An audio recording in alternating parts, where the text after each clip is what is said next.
Hello moi-même, bonjour à toi auditeur, bonjour à tous, Stéphanie Frétac. Je suis très contente de vous retrouver dans ces capsules. Dans mes vidéos, mes invités nous livrent quelques-uns de leurs secrets pour s'aimer plus et profiter pleinement de la vie.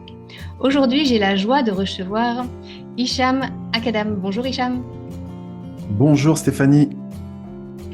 Hicham, à l'âge de 19 ans, tu as été touché par un spectacle d'hypnose dont ton côté cartésien a mis quelques années à analyser vraiment pour y croire, Mhm.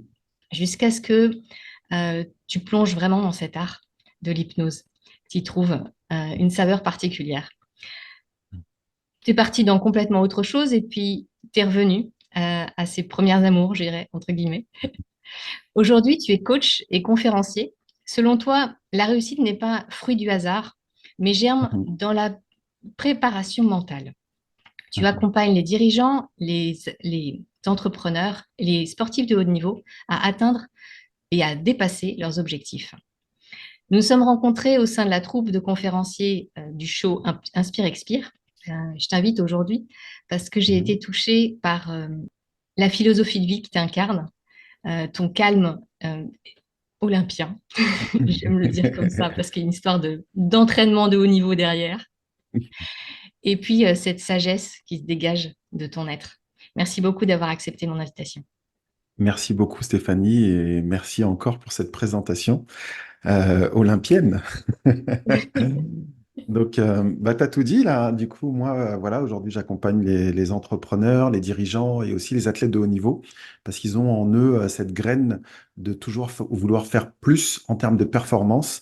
Et moi, j'aime cette idée qu'on a tous en nous un potentiel qu'on doit développer. Et malheureusement, la vie fait que certaines fois, on a ce qu'on appelle des blocages. On peut avoir aussi des croyances. Alors, il y a des croyances limitantes qui peuvent, elles, être mises en place très jeunes, j'allais dire, et qui vont grandir petit à petit et faire que certaines fois, lorsqu'on va avoir besoin justement de se dépasser, qu'il y ait des blocages et qu'on ne puisse pas atteindre justement notre réel potentiel.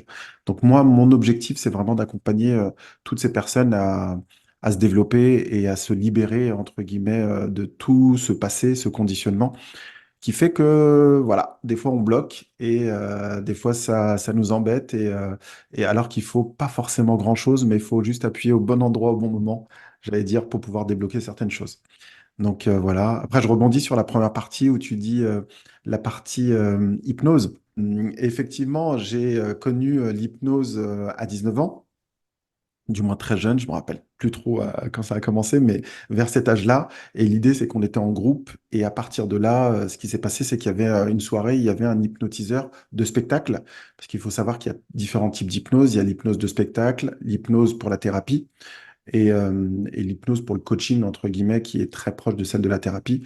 Et l'hypnose médicale, qu'on va retrouver aujourd'hui de plus en plus dans tous les centres hospitaliers, etc., qui vont permettre justement de pouvoir pallier, compléter, je dirais aussi certaines fois toute la partie anesthésie et aussi pour travailler ensuite avec le patient. Et l'idée là, c'était qu'il y avait l'hypnotiseur de spectacle et comme je suis avec des amis et que je leur dis, bah, moi, j'y crois pas. J'étais le premier à ne pas y croire. Donc, moi, j'ai regardé et quand j'ai vu mes amis revenir être dans un état second, je me suis dit, ah, il y a quelque chose qui est bizarre. Et je leur ai dit, non, mais vous me bluffez, les gars, là, c'est pas vrai, quoi. Et quand j'ai vu qu'ils m'ont répondu, mais de quoi tu parles?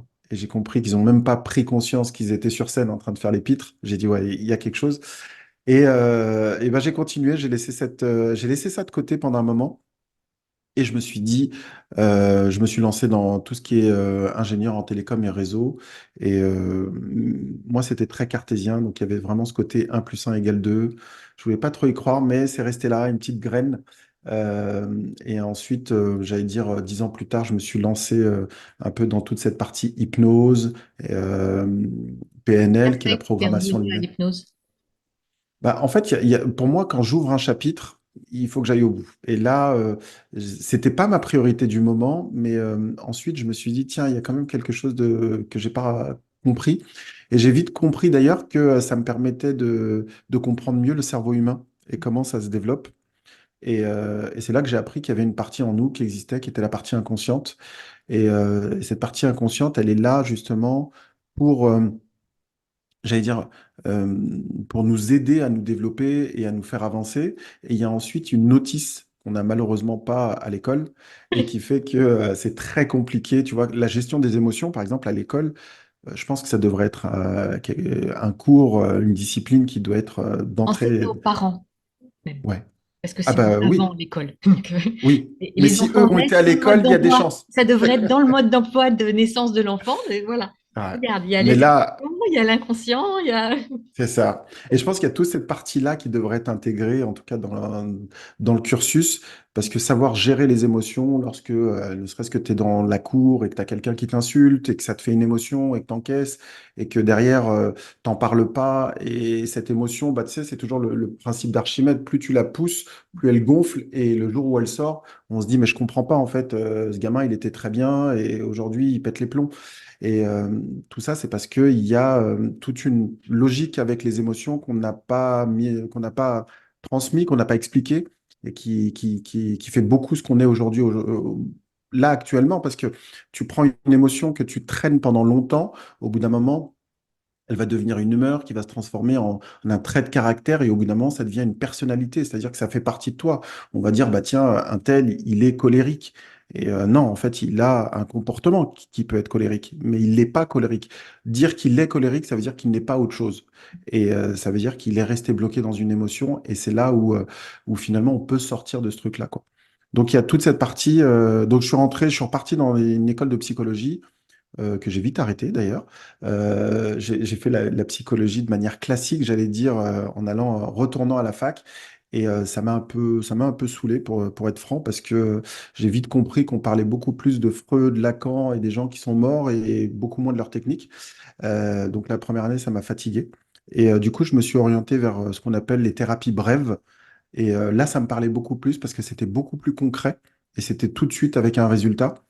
Et, et du coup, ça m'a pas. Là, j'ai une image là en tête. Je me dis, si tu fais la psychologie, c'est un peu comme, je pense, la musique. Il y a des gens qui font le solfège et qui apprennent les notes et qui comprennent tout ça. Et tu as d'autres qui viennent sur le terrain et juste avec l'écoute, ils se débrouillent. Moi, je suis plus de cette école-là où c'est un peu plus sur le terrain et je dis, tiens, ça fonctionne pas. Parce qu'il y a une partie en moi euh, qui est vraiment liée à l'expérience. Donc, j'aime bien comprendre et j'aime bien expérimenter. Donc, je suis parti sur les thérapies brèves. Les thérapies brèves, bah, il y a tout ce qui est aussi programmation neurolinguistique. Donc, ça permet de comprendre très rapidement comment fonctionne le cerveau. Donc là, j'ai passé des diplômes, là, des certifications. Il y a des certifications praticien, maître praticien. Bon, c'est des grades qu'ils ont donnés à ces thérapies-là. Et il y a l'hypnose aussi qui est dedans. Et l'hypnose, si tu veux, la programmation neurolinguistique, elle te permet de comprendre un peu comment notre cerveau, quels sont les micro-programmes justement qu'on a dedans. Et la partie hypnose, elle parle beaucoup plus de la partie inconsciente en mode, tu sais, métaphore. On va aller travailler avec ta partie inconsciente sans la travailler directement, mais à travers des métaphores, des images, etc. Donc ça m'a lancé là-dedans et après je suis parti dans d'autres technos, j'allais dire, qui sont ce qu'on appelle le MDR en fait. Je ne sais pas si tu en as entendu parler, qui sont des techniques aussi j'allais dire, de thérapie brève qui permettent justement de recalibrer, de reprogrammer le cerveau. L'analyse transactionnelle, il y a eu aussi la CNV, la communication non violente. Et pour moi, qui fait partie vraiment euh, des belles découvertes. Parce que je trouve qu'à travers la CNV, c'est Marshall Rosenberg qui avait monté ça. Et en 4 étapes, il a réussi à décoder et à mettre en place, avec l'observation, le sentiment, le besoin, etc., et le questionnement qui est à la fin, très rapidement, on peut s'extraire de notre émotion et pouvoir dialoguer de manière polie, je dirais, avec son interlocuteur. de manière plus efficace aussi. Ouais. Ah bah, quand le chacal n'est pas C'est là, c'est bon mieux. pour soi et pour l'autre. Il y avait une sorte Ouais. de sortir de la lutte, de savoir Mm. qui a raison, mais Ouais. en plus, ok, je vis quelque chose et l'autre aussi vit quelque chose. Donc il y a une histoire de Oui. connexion. C'est Mm. drôle parce on a des parcours assez parallèles. Euh, Ouais. on a étudié pas mal de choses en commun. Ah bah, je pense que tout va au même endroit après. C'est Ouais. vraiment la compréhension de l'autre. Ouais. La et pour recherche de mieux qu'est-ce que c'est que le comprendre. Ouais, conscient, comment ça fonctionne c'est et ça. où est-ce que ça couine. Mais ça demande déjà une prise de conscience qui est, tiens, je suis pas tout seul dans ce monde, quoi. Et que l'autre peut travailler, fonctionner de manière différente. Et déjà, c'est un très bon, c'est déjà pas mal parce que je pense que ça éviterait pas mal de guerres dans le monde. Ouais, Marshall Rosenberg a été ouais, longtemps dans Si on pouvait, la ah gestion bah, des je pense que ça conflits irait. qui Oui, était parce que les rapide. conflits, c'est ça en fait, hein. C'est beaucoup de l'ego déguisé, quoi. Oh oui, oui, Donc c'est un peu ça. l'ego entre Mm. gouvernements. Bonheur.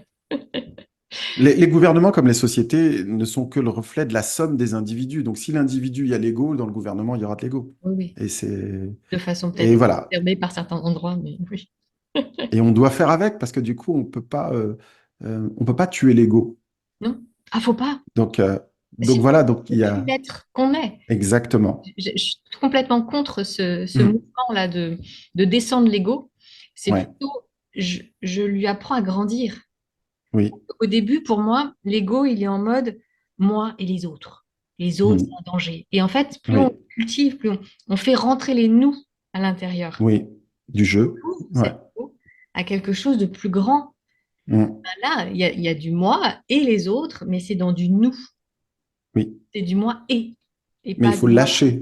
Il faut lâcher certaines croyances Oh oui. pour y arriver. S'autoriser à, se Ouais. à se voir aussi dans ce petit humain qui est Mm. programmé, qui est dans Mhm. ses comportements de survie, Ouais. comportements automatiques quelque part, qu'il a Ouais. pas forcément. Enfin, il y en a qui sont innés et puis d'autres qu'il a vécu. C'est son histoire Ouais. qui l'a amené. Il y a son expérience de vie qui l'a façonné aussi. Mm. Après, on a des réflexes de base, hein. Il y a des peurs, la peur du vertige, de sauter, on l'a tous. La peur de tomber, j'allais dire, elle est en nous. Mais ensuite, C'est du on mode développe survie. certaines. Ceux-là, ils sont Oui, dans. oui. Enfin, au contraire, c'est Donc ce qui ça, nous permet de survivre. Donc c'est c'est plutôt très les 99% d'autres peurs qui sont plutôt psychologiques bien. et qui fait que bah, ces peurs-là, elles nous font ruminer non-stop, elles nous font croire qu'il y a un danger imminent, alors qu'il n'y en a pas, si ce n'est celui qu'il y a dans notre tête. Tu sais, c'est un peu l'exemple de, tu es dans une société, tu es employé et tu as ton patron qui te met la pression et toi, tu peux rentrer chez toi, ton patron, il est passé à autre chose. Et toi, tu es tout le temps en train de ruminer, qu'est-ce que je vais faire? Il va me virer, il va machin, mais chouette, alors que lui, c'était juste une remarque et peut-être que toi, tu l'as perçue comme une attaque et qui fait que tant que l'attaque n'a pas été évacuée, bah, ton cerveau, il te dit, fais gaffe, il va se passer quelque chose, quoi. Et c'est de pouvoir travailler là-dessus aussi, quoi, sur cette partie-là. Nos scénarios dramatiques en mode Hollywood. Ouais. Donc, et tu vois, je rebondis là-dessus. Souvent, les gens me disent, mais pardon, mais quels sont les problèmes d'un dirigeant ou d'un entrepreneur, etc. Et j'ai envie de dire, il a les mêmes problèmes que tout le monde. C'est juste que lui, dans son monde, il est, par exemple, on parlait de l'ego, et ben l'ego, il va se manifester à travers une société. Tu crées ton entreprise, et ben des fois, tu vas devoir prendre des choix qui sont à l'encontre de ton ego, c'est-à-dire qu'il y a un moment où peut-être qu'il va falloir ouvrir ta société pour qu'il y ait d'autres participations, d'autres participants, entre guillemets, faire des levées de fonds, etc. Et peut-être que ton réflexe intérieur, c'est de dire, bah non, en fait, je vais pas faire rentrer quelqu'un. C'est moi qui ai tout bâti. Si je gagne tout seul. Et ben en fait, le système, en fait, il traverse en fait toutes les couches. Donc dans l'entreprise, on va le retrouver. Ça va être un moment où, par exemple, il va falloir déléguer. Bah, déléguer, ton ego, il va dire, bah non, les autres, ils savent pas faire. Donc, du coup, je vais le faire moi. Et au final, tu te retrouves à devenir une espèce de pieuvre à tout faire. Et en fait, tu n'as plus de temps et tu ne vis plus. Alors que, à la base, la société, l'entreprise que tu as créée, c'était une passion, mais au bout d'un moment, tu deviens esclave de ce truc-là et ça devient dangereux. Donc, c'est de travailler, en fait, c'est tout ce système psychologique, cette, euh, cette science de la psychologie que je mets en application pour l'entrepreneuriat, pour le top dirigeant ou pour le sportif de haut niveau qui, rappelons-le, hein, qui soit champion du monde, à chaque fois qu'il monte sur le ring, par exemple, il a peur. Même si les gens se disent, mais non, il a fait. Bah si, il a peur en fait. Et heureusement qu'il a peur, c'est ce qui le permet justement de passer à l'action. Et Donc d'être voilà, donc c'est un peu ça. dans le Ouais. pétrin, on n'est pas assez. Ouais. Et de se mettre dans le présent, dans l'instant présent aussi. Ouais. Donc Quelles ont voilà. été les trois grandes réalisations de ta vie dont tu peux sentir de la fierté ou de la gratitude aujourd'hui? J'ai beaucoup de fierté sur mon parcours dans le sens où Euh, je pense que j'ai réussi à, jusqu'à présent, en tout cas, m'adapter. Et ça, je l'ai eu très jeune parce que du coup, je suis né au Maroc et le fait d'être venu très jeune ici en France, ça m'a permis de voir et de comprendre qu'il y a des populations qui sont différentes, qui parlent différemment, qui fonctionnent différemment, qui ont des rites et des cultures différentes. Donc, ça m'a permis de comprendre très vite que euh, je suis pas tout seul au monde et qu'il y a différentes personnes qui fonctionnent comme ça. Et j'ai pu dupliquer ça sur les autres pays, en fait. Une fois que tu as compris que ça marche comme ça pour un pays, bah, tu dis en Angleterre, ils sont comme ça, en Espagne, ils sont comme ça. Et automatiquement, tu cherches pas forcément j'allais dire, à imposer ta vision de ton monde, et c'est plutôt à comprendre l'autre. Et ça, je l'ai compris très rapidement. Donc ça, franchement, c'est quelque chose qui m'a vraiment aidé. Alors au début, c'est difficile parce que tu comprends pas forcément pourquoi. Tu dis, mais pourquoi il me regarde comme ça? Pourquoi là? Et au bout d'un moment, tu comprends. Donc ça a été une très belle réalisation. Ensuite, c'est au niveau famille, c'est d'avoir 4 enfants. Donc ça, c'est une grande réalisation et de les voir grandir et de comprendre qu'à chaque fois, ils te renvoient une image de... Tu sais, c'est marrant parce que les enfants, pour moi, c'est les meilleurs coachs, entre guillemets. Donc souvent, on me dit, mais les coachs, mais en fait, c'est très simple. Tu as des enfants, tu comprends très vite tes Ouais. limites. C'est ça. Et Euh, chaque fois qu'ils voyaient un bouton, ils appuient dessus. Oh, ça fait exploser ah, maman. Oh, c'est trop ça. drôle. Voilà, exactement. Et là, c'est là où tu te dis, ah tiens, mais pourquoi je... Tu sais, et c'est beau de pouvoir dire, j'allais dire, tu vois, dans une interview, ouais, il faut faire ça, respirer, prendre son calme, machin, etc. Bah, en fait, quand tu es dans l'action, quand tu es dans l'émotion, il suffit que ton gamin, il t'ait titillé, que tu passes directement dans la colère et tout ce que tu essayes d'instruire, entre guillemets, tu vois que ça peut partir en éclats. Et c'est là, en fait, où tu fais de belles rétrospectives, toi, en disant, ah, tiens, j'ai dégainé plus vite que... Tu vois, c'est cette partie inconsciente, tu vois. Moi, j'ai toujours l'image de Licky Luke. Je sais pas si tu te souviens, il dégaine, tu sais, il dégaine plus vite que son ombre. Et en fait, pour moi, c'est Lucky Luke, en fait, c'est ma partie inconsciente et mon ombre, c'est ma partie consciente, tu vois, c'est un peu l'inverse. Et notre inconscient, il dégaine 15 000 fois plus vite que nous, en fait, tu vois. Et ben, t'as beau savoir, mettre en pratique, c'est autre chose, tu Ça vois. demande un temps d'apprentissage et après, il y a des moments où c'est beau Ouais. quand tu vois que inconsciemment, ça Mhm. fonctionne. Pour moi, il y a Oui. 4 étapes. Mhm. Première, c'est d'être inconsciemment incompétent. Mhm. Là, tu sais, ça marche pas, mais c'est la faute des autres. Ouais. Après, tu passes consciemment incompétent. Là, c'est hyper Mhm. inconfortable parce que tu te vois mal faire et tu sais Ouais. pas pourquoi et tu n'arrives pas à gérer. Après, Mhm. tu commences à apprendre en étant consciemment C'est compétent. ça. Ça te demande des efforts. Tu dis, mais je vais Mhm. faire comme ça. Et puis, à chaque fois qu'on vient de t'utiliser, ça part sur autre chose. Voilà. Mhm. Enfin, tu Et deviens ensuite, inconsciemment compétent. Et là, tu as, le mhm. fruit du Ah bah travail là, qui est fait. T'as c'est ça. une récolte, tu dis, ah, mais elle est venue appuyer sur ce bouton-là. J'ai pas Mhm. réagi comme avant. Oui. Waouh, je vois le chemin parcouru. Et là, Ouais. on est passé à Et autre chose. c'est Consciemment, on a envoyé une nouvelle information, on a changé un comportement. c'est très beau parce que c'est là où tu vois le développement personnel, en fait. Et souvent, les gens se disent développement personnel, bullshit, c'est encore quelque chose. Et non, en fait, le développement personnel, il est tout d'abord personnel. Donc, c'est toi qui vas apprendre. Et Mm, c'est d'ailleurs ce qui se passe en coaching. C'est-à-dire que les gens peuvent s'attendre, tiens, il a la réponse. En fait, non. En fait, la réponse, elle se co-construit et c'est surtout que tu vas apprendre à marcher. mm, C'est la différence entre, tu vois, avoir le potentiel, on a tous ce potentiel-là qui est la connaissance. Aujourd'hui, on voit sur Internet, j'ai envie de dire, tu as des gens qui me disent, mais il y a toutes les informations sur Internet. Et je dis, oui, tout est sur Internet, mais c'est pas pour autant que tu le fais. mm. Et tu sais comment t'en servir. En plus, Mais tu sais tout. tu fais Mais bien. je veux dire, après, tu peux passer des heures à regarder des tonnes de développement, mais le problème, il n'est pas là. Le problème, il est dans l'action. Moi, j'ai Aujourd'hui, vu qu'est-ce plein de qui gens fait que faire tu la passes à cuisine. C'est pas l'action? pour ça que je fais bien la cuisine. C'est ça. C'est- Exactement. Donc c'est- c'est qu'est-ce qui pousse les êtres humains à passer à l'action? Et c'est vraiment cette étape-là qui va te demander à comprendre qui tu es. Parce qu'il y a des choses sur lesquelles tu ne vas pas aller, mais tu sais pas pourquoi, mais tu y vas pas. Passer devant la caméra, ça peut être très difficile pour certains. Parler en public, c'est très difficile. Mais tant que t'es pas passé à l'action, bah tu peux regarder des tonnes de vidéos, bah c'est pas la même chose. Ouais, Donc complètement. c'est là où intervient le coach. Ouais. Et du coup, ta troisième? grande réalisation, c'est quoi? Troisième grande réalisation, elle est en cours, je dirais. C'est justement de propager ce message de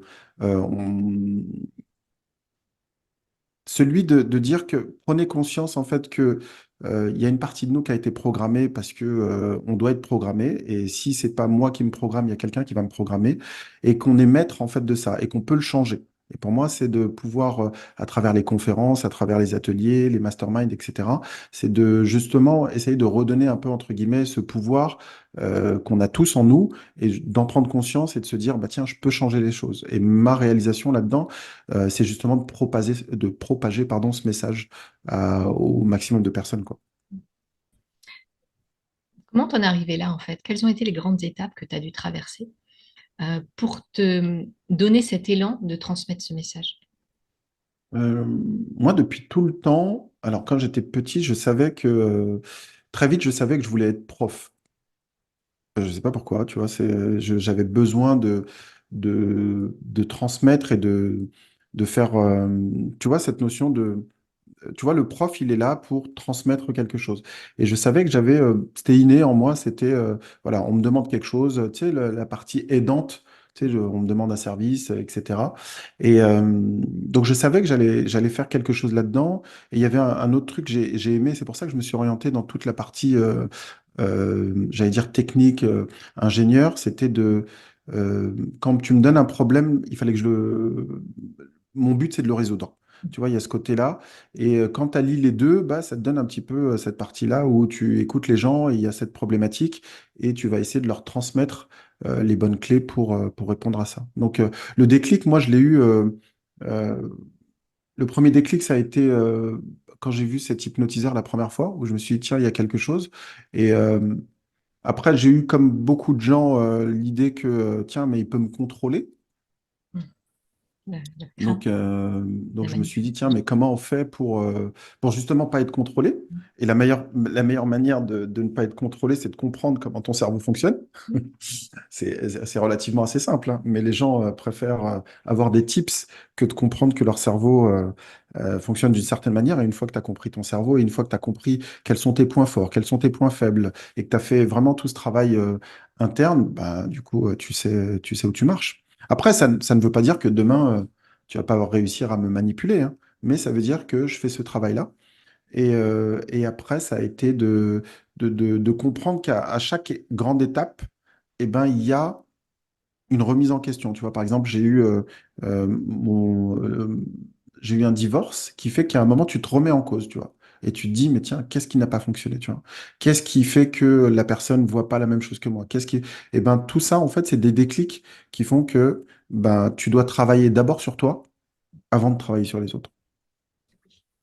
Voilà. Et ensuite, naturellement, les gens venaient très tôt me parler, me raconter leurs problèmes, et, et je pense que inconsciemment, je suis devenu compétent là-dedans parce que on venait et les gens revenaient. Donc du coup, après, je me suis dit, tiens, pourquoi pas. Il y avait un pote qui m'avait dit, mais Hicham, tu vois le temps que tu passes à répondre aux questions. Il m'a dit, mais tu devrais en faire un business. Et du coup, je me suis dit, ouais, why not, quoi. Et voilà. Yes. Est-ce que ta sensibilité, elle a été difficile dans ta vie? Ma sensibilité, Ouais. c'est-à-dire la sensibilité par rapport à quoi?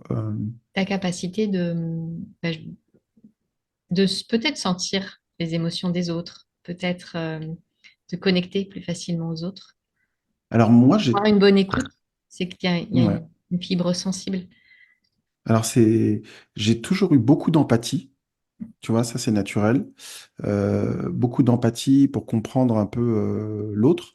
Tu vois, j'allais te dire, euh, ça pour moi c'est quelque chose qui est naturel. Mais par contre, m'écouter moi a été beaucoup plus difficile, tu vois. C'est une espèce de fuite. Je préfère écouter l'autre que m'écouter moi. Donc ça a été beaucoup plus simple pour moi, et c'est toujours plus simple d'écouter l'autre et d'avoir cette écoute active, comme tu dis, qui permet justement de vraiment écouter et pas juste d'entendre. Mais m'écouter moi, ça a été beaucoup plus difficile euh, parce que c'est inconfortable au départ en fait. C'est inconfortable. Tu vois, au fur et à mesure qu'on prend de l'âge, entre guillemets, au début, on aime bien tout ce qui est, j'allais dire, bruit, boîte de nuit, soirée, être avec des potes, etc. Tu cherches ce truc-là, en fait. Et tu cherches à être dans un clan, une communauté. Et plus tu prends de l'âge, plus tu apprécies les moments de silence.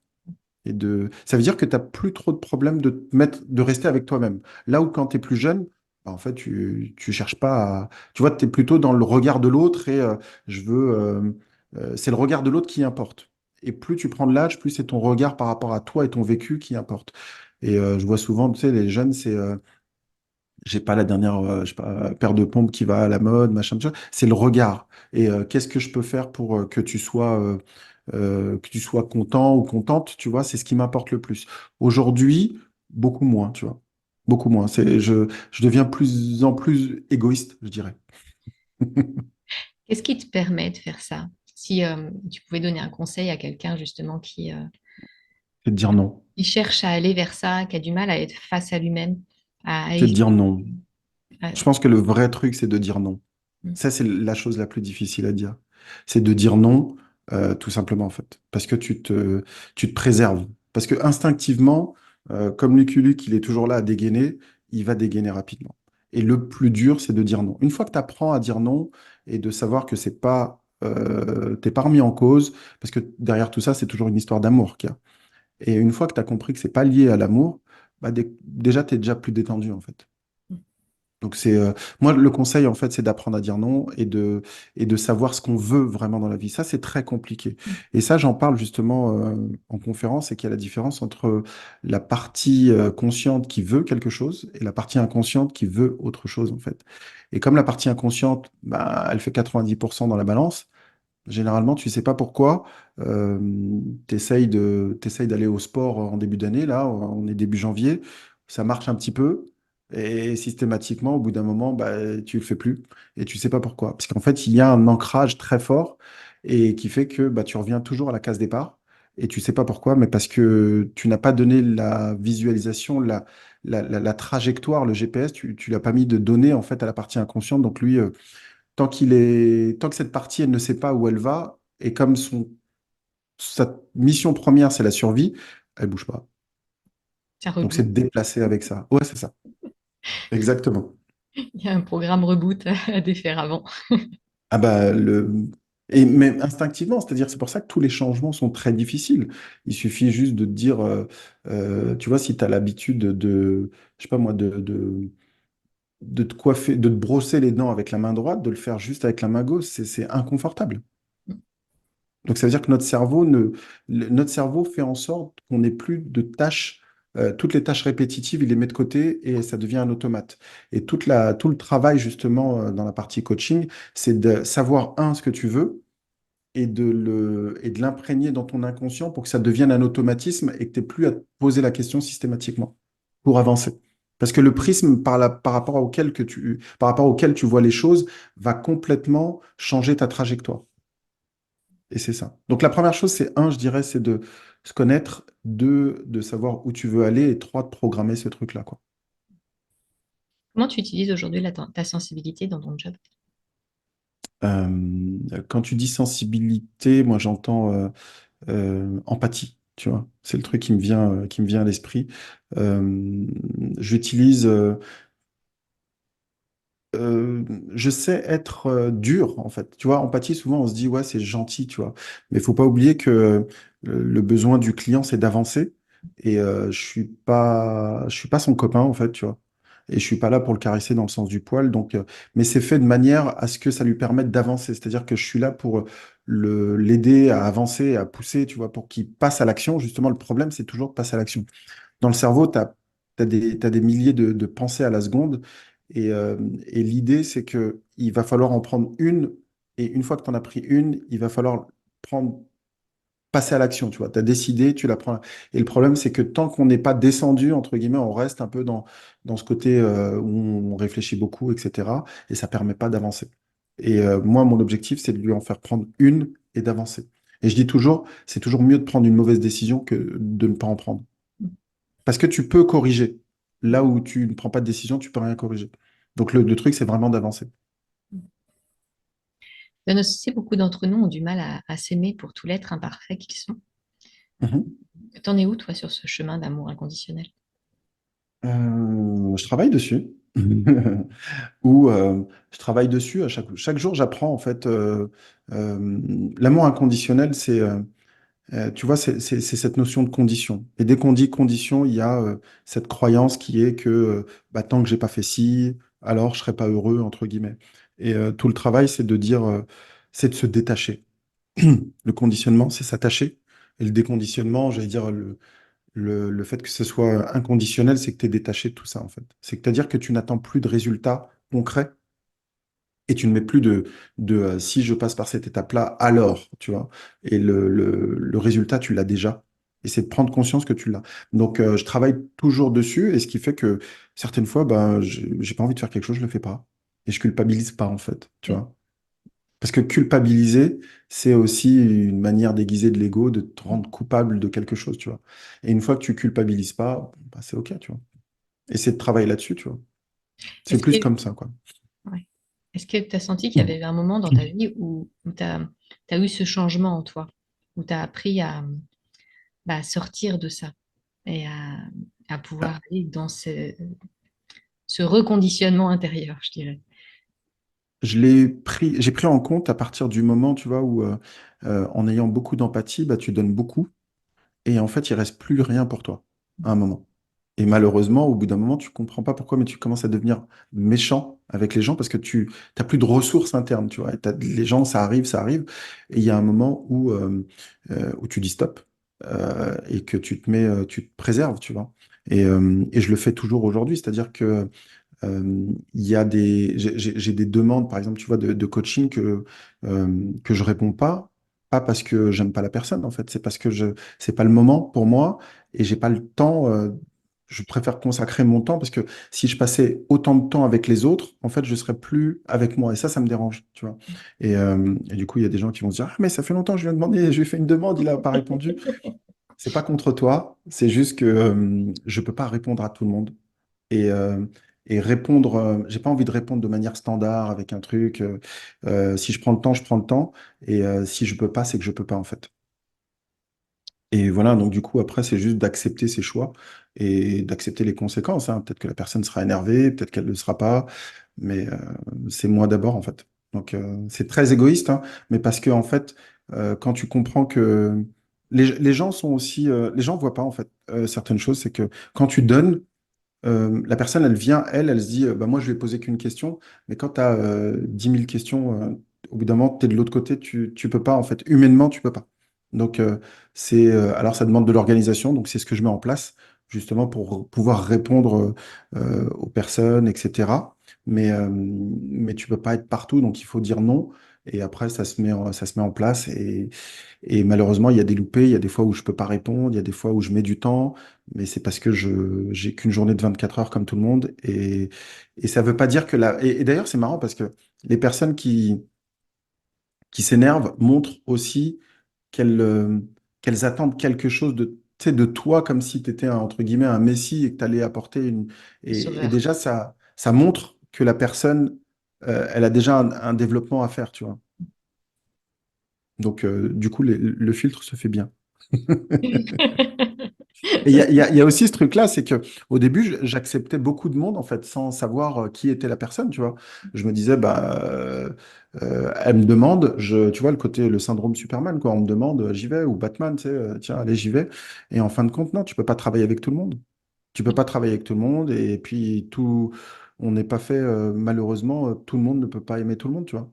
Et il y a des gens avec qui ça passe bien, d'autres ça passe pas, et c'est OK. Faut juste savoir, moi, avec qui je veux travailler, parce qu'il va me falloir de l'énergie pour travailler avec cette personne, et elle aussi, il lui faudra de l'énergie pour travailler avec moi. Donc, c'est pas parce que un tel a dit oui, tiens, il faut que j'aille te voir que ça va marcher. Peut-être que je serai le pire coach pour cette personne-là. Ouais, il y a Tu vois? vraiment des histoires de binômes qui sont hyper importantes. Oui, Même avec le voilà, médecin, hein, quel que soit le exactement. niveau, c'est hyper Tu sais, important. des fois, tu as des médecins, il suffit juste de les appeler que tu vas mieux. Ouais.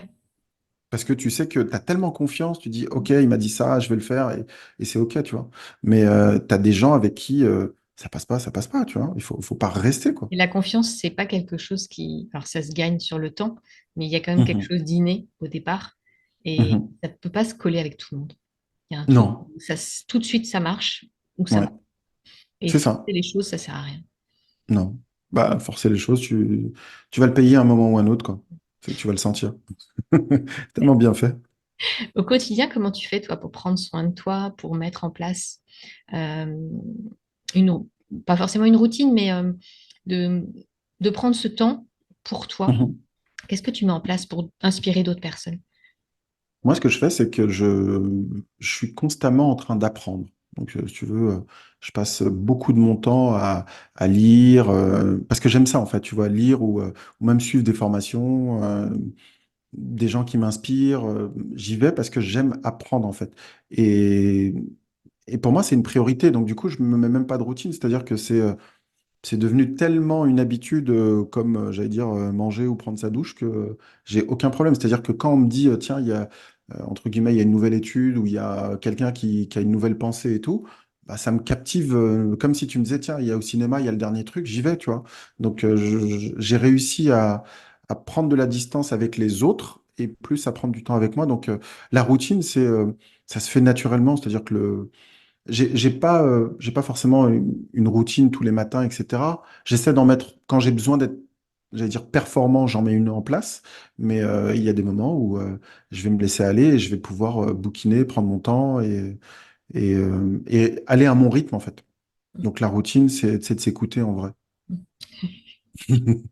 Faut que ce soit des moments. C'est ça, c'est qu'il y a des moments où tu vas avoir des rushs, il y a des moments où tu auras du temps et voilà. Et c'est quand même mieux d'avoir une espèce de carte en te disant, bah voilà, les objectifs que j'aimerais atteindre, je me fixe ça. Tu vois, par exemple, ma régularité sur les réseaux, elle est catastrophique. Ah, c'est pas grave, tu vois, c'est pas grave. C'est pas grave parce que je, je me dis, je le fais un peu, tu vois, il y a des moments où je vais publier d'un coup, il y a d'autres moments où je le fais pas, et je m'en veux pas, hein. Je me dis, c'est pas grave. Tu vois, c'est OK. C'est doux. C'est Comment tu cultives au quotidien ton estime de toi malgré les critiques que tu peux avoir? Quel a été ton chemin? Le Mhm, fait d'être public, on se retrouve face à des critiques, mais des fois, les mhm, critiques privées font plus mal que les critiques publiques. mhm. Comment tu as cheminé vers ça? Alors, moi, je me rappelle, la première fois que j'ai posté une vidéo, c'était sur la partie conscient-inconscient. J'ai reçu un commentaire comme ça.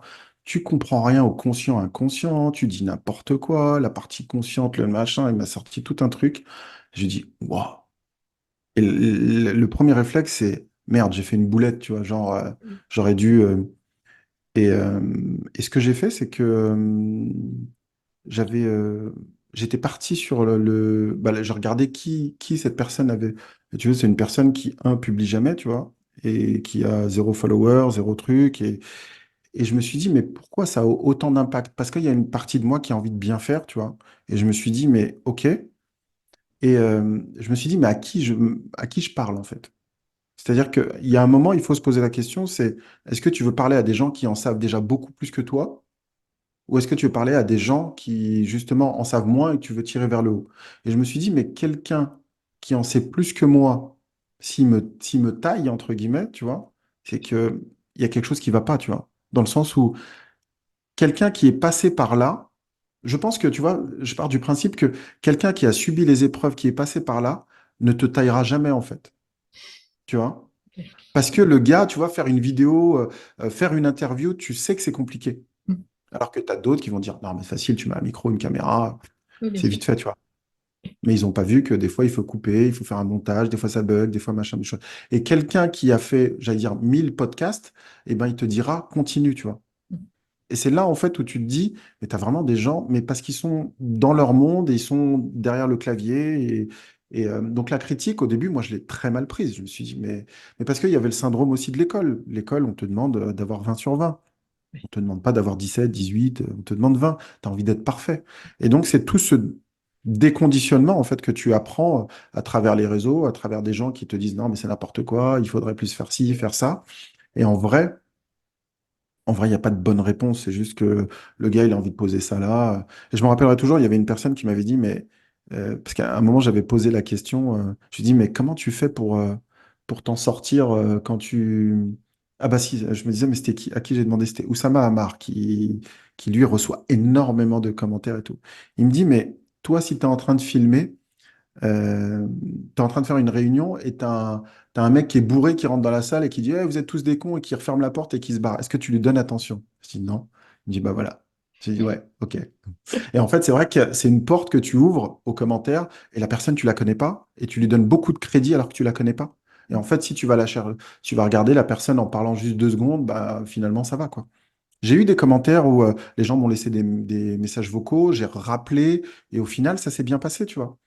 Parce que la personne avait, un, besoin de s'exprimer, tu vois, on revient toujours au même truc, d'exprimer une frustration. Une fois que tu as compris la frustration, tu lui donnes le pouvoir de parler, ça passe.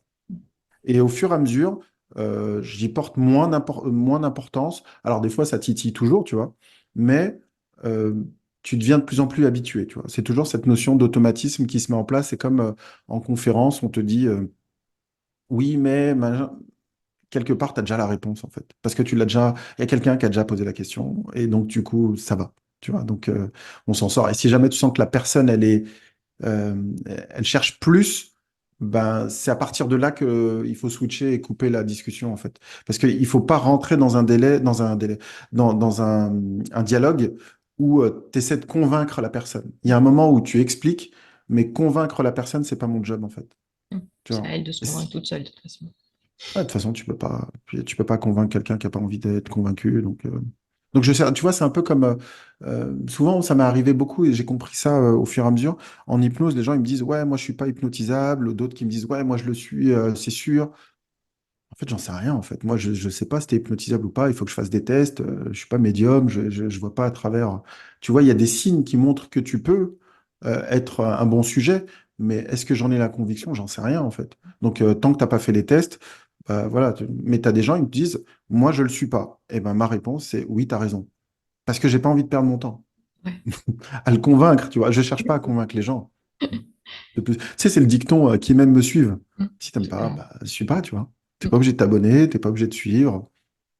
Il y a déjà 1 milliard de personnes qui publient. Vas-y, hein, fais-toi plaisir. Moi, je me suis toujours dit, attends, 8 milliards d'individus chez moi, le Hmm. barbecue du dimanche, c'est trop. J'ai pas besoin d'avoir Ouais. autant d'amis. Ah non, mais Juste quelques-uns, ça me va très bien. c'est ça. Mais déjà, les quelques-uns à gérer, c'est déjà énorme. C'est ça. Donc voilà, quoi. Ouais. En conclusion, quel secret la vie t'a apporté que tu aimerais léguer à ce monde? Une bonne question. Quel secret la vie? La première chose qui me vient à l'esprit, c'est que la vie, elle est faite pour être vécue. Donc, donc c'est plutôt ce côté où, quoi que tu fasses, tu vois, souvent, j'ai ce truc où, par exemple, on parlait tout à l'heure d'enfants et tout ça, tu as des couples qui disent, ah non, mais moi, mon enfant, je fais tout pour qu'il ait pas de problème. Et en fait, je disais, mais il aura des problèmes, quoi que tu fasses, en fait. Ouais. Tu vois, et c'est juste d'accepter que la vie est faite de problèmes, il y a des épreuves, il y a des choses qui vont... Et en fait, c'est naturel. Mais tant que tu mets une résistance à ça, ben, coaching aura du boulot. Parce qu'en fait, c'est tellement naturel, mais on ne l'accepte pas. On n'accepte pas les choses. Et un gamin, une maman ou un père qui couvre beaucoup son gamin parce que lui n'a pas eu son père ou sa mère, etc., bah, il est juste en train de perpétuer le schéma. Et que le gamin, il va lui être en overdose et au bout d'un moment, Il va lui, faire il va faire l'inverse. l'inverse et puis c'est parti, quoi. Ouais. Donc c'est toujours, ça passe par toi, quoi. Et la solution, elle est à travers toi. Donc tu peux pas avoir la vie, elle t'apprend que la vie, elle te traverse quoi. Et c'est comme les émotions, si tu les gardes, bah tu t'es trouvé du boulot quoi. Donc il va falloir déconstruire tout ce que tu sais cette histoire, cette petite voix que tu te racontes tout le temps quoi. Donc c'est le vrai problème, il est là. Donc il faut le détachement et derrière travailler le lâcher prise quoi. Ouais. J'ai pas mal cette image quand j'accompagne les... J'ai accompagné longtemps des femmes à accoucher et Mhm. à accoucher sans souffrance. C'est-à-dire que la douleur, oui, la Mhm. contraction, ça fait mal, mais à partir du moment où tu sais comment ça fonctionne, que la contraction, elle est là pour contracter le muscle, pour l'amener à une décontraction encore plus importante. Et dans la Mhm. vie, c'est la même Un chose. Il y a un moment de process. Ouais. contraction qui t'amène à une décontraction. bah, tu n'es plus en train de lutter contre la contraction, mais de dire, OK, Mhm. là, je suis dans une contraction parce qu'il y a un mieux qui m'arrive. Il y a quelque Oui, chose de mieux qui m'arrive. Et donc, tu n'es plus dans un mode de souffrance où je subis ça, mais un mode c'est où, ça. OK, j'accepte et j'accompagne Oui, la vie qui est en train de m'emmener quelque part. oui, Je ne sais pas où elle m'emmène, je ne sais pas ce qu'elle me c'est dit, ça. mais elle m'emmène quelque part. Mais tu l'as dit, en fait, c'est que la clé, c'est que tu connais le processus. Mm. Et le processus, c'est la notice. Donc, tu sais que ça va passer par ces étapes-là. Et quand tu me dis, il y a des moments de contraction pour justement qu'il y ait des meilleurs moments de décontraction derrière, quand soit tu poses ton attention sur la contraction qui fait mal et là, tu grossis le truc, ou soit tu te dis, OK, il y a cette étape-là, mais je préfère regarder le après qui va être encore meilleur. Et là, ton cerveau, il se dit, OK, c'est bon, je peux faire ça. Mais si tu regardes la contraction qui est douloureuse, machin, et que tu vas pleurer, bah, personne voudrait subir ça. Mais notre réflexe, c'est justement de pouvoir orienter notre attention vers autre chose. Et ça, c'est la partie la plus difficile, quoi. Mais la prise de conscience, la notice, permet déjà de bien préparer le terrain là-dessus. Donc, munissez-vous de notices. Si vous ne l'avez pas, Ouais, demandez à ceux qui l'ont. c'est ça. Il y a Et des gens qui ont travaillé toute leur vie là-dessus, hein. ouais, honnêtement. Et je dis toujours, c'est soit tu l'apprends, il y a deux manières d'apprendre. Soit la vie, elle te met une claque et t'apprends, ou sinon tu tombes, ou soit tu t'apprends des gens qui sont déjà passés par là. C'est Ou un tout. peu les deux. Parce que tu as Ou besoin un de peu faire de... bah, de toute cette façon, tu auras les expérience. deux. Mais si tu peux éviter, Ouais. c'est quand même mieux. Oui, les grosses, grosses claques, si on peut Ah éviter. ouais. Ouais. Oui. Mais c'est vrai que, tu vois, j'allais dire, un divorce, tu te diras, mais est-ce que tes parents te l'avaient pas dit, en fait, que ça allait pas marcher? Et là, tu te dis, ouais, mais pourquoi j'ai été dans ce sens-là? Bah voilà, t'as pas écouté. Ouais, des fois, Donc, on a besoin de se prendre quelques claques et puis après, ouais. ouais, on apprend. C'est la vie. T'as besoin de toucher le feu pour savoir que ça brûle. Ouais, on a besoin d'expérience. Ouais, donc c'est ça. Merci beaucoup, Hicham, pour ton partage, pour ton expérience, Merci pour à cet toi. échange. Toi, auditeur, j'espère que tu découvres des clés qui vont être utiles, que tu les découvres ou les redécouvres d'ailleurs. J'aimerais beaucoup lire en commentaire où tu en es sur ton chemin, ton cheminement. N'hésite pas à t'abonner à ma chaîne, ça va vraiment me soutenir dans cette émission, à liker et à commenter ces vidéos, à les partager à des personnes de ton entourage qui pourraient en avoir besoin. Moi, je te souhaite un très très bon cheminement sur ton chemin personnel. J'allais dire aux auditeurs, n'hésitez pas à liker, partager et enlever votre partie d'ego qui dit est-ce que je lâche le like ou est-ce que je pas. Ça vous coûte rien en vrai. C'est fou, hein? Ça coûte rien de liker quand tu regardes. C'est juste un clic. Mais il y a toujours ce truc de. Et c'est la petite histoire de. Ça coûte rien de liker, c'est juste. J'allais dire, c'est la récompense du travail. Il y a quelqu'un derrière qui a bossé. Et je veux dire, c'est comme si tu lui disais vas-y, continue, tu vois. Pour moi, c'est ça le signe du like, toi. C'est pas forcément ouais, j'ai su la vidéo, elle était fou, là, là, je like. Il peut y avoir ça, mais il y a surtout t'as fait un boulot, c'est bien, continue, tu vois. C'est encourager, quoi. Donc allez-y, likez, Go! encouragez. Yes. C'est ça. Hicham, je te souhaite une très belle continuation sur ton projet, dans tes Merci. projets, tous tes projets d'ailleurs. Ouais. Où est-ce qu'on peut te retrouver en ce moment? C'est quoi tes actualités? Alors en ce moment, mes actualités, moi je travaille beaucoup, j'allais dire, dans le domaine du privé, donc c'est beaucoup avec des sociétés ou alors des groupes d'entrepreneurs où il y a des masterminds, où il y a des... En fait, c'est des groupes qui se rejoignent justement. Moi, je suis plus intervenant dans ces groupes-là. Sinon, on va me retrouver sur Instagram, sur LinkedIn et sur mon réseau, site web. Et là-dessus, on peut m'envoyer des messages et je peux répondre ou pas. Ok. Vous allez avoir tous Voilà. les liens sous cette vidéo. En commentaire, vous aurez toutes les informations.